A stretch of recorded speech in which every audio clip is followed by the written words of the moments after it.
Banded Fire Hydrants. All right, so awesome, excellent exercise for our glutes, the outer portion of glute right here specifically. All right, so very simple but very effective exercise. So get you a band just like this.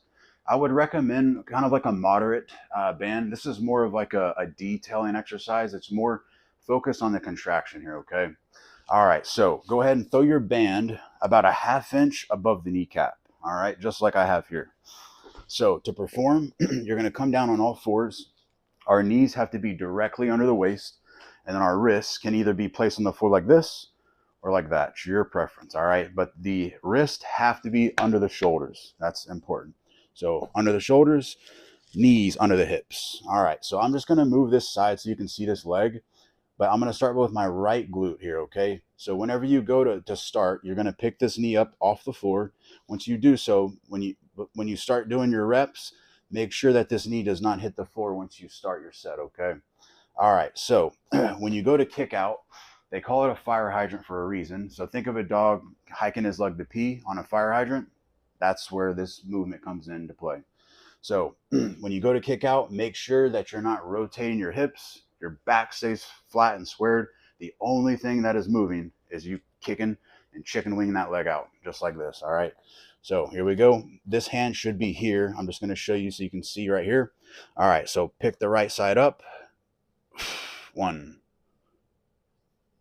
2, 3,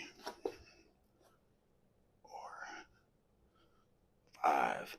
Now, I will say it's very important. Make sure that you're going straight out to the side. A lot of the times when I was teaching this in the gym, a lot of the clients would, instead of going straight to the side, they would go backwards or forwards.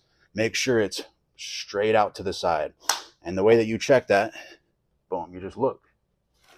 Use your eyes, okay? But those are our banded fire hydrants. One more thing, if I've got you doing partials, this is what your partials are going to look like. So if I had top end partials at the very top of the range, this is what your top end partials would look like. You're going to start at the very top and you're only going to come halfway down back to the top. That's maximum tension on your glute. That sucker burns. So here are top end partials for the fire hydrant. Up, halfway down, back up. 2, 3, 4, 5. All right, now the bottom partials, what do those look like? So if I've got you doing bottom partials in the fire hydrants, this is what those will look like. Same setup, here we go, bottom partials. So I'm only going to start at the bottom and go halfway up. 1, 2, 3, 4, 5.